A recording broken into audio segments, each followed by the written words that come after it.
ஹரியானாவில் இன்று நடைபெற்ற சட்டப்பேரவை தேர்தலில் 61% வாக்குகள் பதிவானதாக தேர்தல் ஆணையம் தெரிவித்துள்ளது.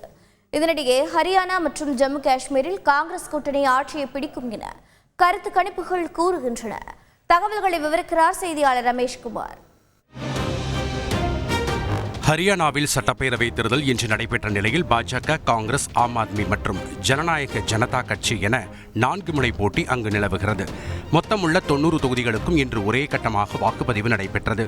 20,632 வாக்குச்சாவடி மையங்களில் காலை 7 மணிக்கு தொடங்கிய வாக்குப்பதிவு மாலை 6 மணியுடன் நிறைவடைந்தது.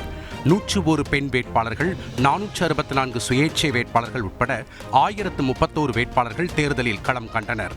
அம்பாலாவில் உள்ள வாக்குச்சாவடியில் தனது வாக்கினை பதிவு செய்த ஹரியானா முதல்வர் நயாப் சிங் சைனி பாஜக 3வது முறையாக ஆட்சி அமைக்கும் என நம்பிக்கை தெரிவித்தார்.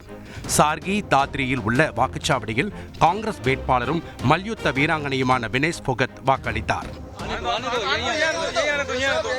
ஜஜாரில் உள்ள வாக்குச்சாவடியில் பாரிஸ் ஒலிம்பிக்கில் பதக்கம் வென்ற இந்திய துப்பாக்கிச் சுடுதல் வீராங்கனை மனு பாக்கர் முதன்முறையாக வாக்களித்தார். இதேபோல் பஜ்ரங் புனியாவும் தனது வாக்கினை பதிவு செய்தார்.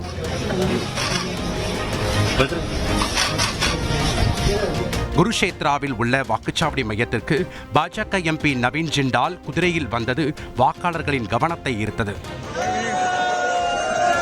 மாலை 6 மணியுடன் வாக்குப்பதிவு நிறைவு பெற்ற நிலையில் ஹரியானா மற்றும் ஜம்மு காஷ்மீரில் காங்கிரஸ் கூட்டணி ஆட்சியை பிடிக்க வாய்ப்புள்ளதாக தேர்தலுக்கு பிந்தைய கருத்து கணிப்புகள் தெரிவித்துள்ளன. செய்தியாளர் ரமேஷ்குமார் வழங்கும் கூடுதல் தகவல். 3வது முறையாக ஆட்சியை பிடிக்கப் போவது உறுதி என பாஜகவினரும், 10 ஆண்டுகளுக்கு பிறகு ஆட்சியை பிடிக்கப் போவது தாங்கள் தான் என காங்கிரஸ் கட்சியினரும் உறுதியுடன் நம்பிக்கை தெரிவிக்கின்றனர். கடந்த முறை 75 இடங்களில் வெற்றி பெறுவோம் என முழங்கிய பாஜக 40 இடங்களில் மட்டுமே வெற்றி பெற்றதாகவும், இந்த முறை 50 இடங்களில் வெற்றி பெறுவோம் என கூறும் பாஜக தோல்வியை தழுவ போவது உறுதி என காங்கிரஸ் கட்சியினர் கருத்து தெரிவிக்கின்றனர். மக்களின் தீர்ப்பு என்ன? வரும் அக்டோபர் 8ஆம் தேதி நடைபெற உள்ள வாக்கு எண்ணிக்கையில் தெரிய வரும். கல்பனா. நன்றி ரமேஷ்குமார். செய்திகளை உடனுக்குடன் தெரிந்து கொள்ள உடனே சப்ஸ்கிரைப் பண்ணுங்க.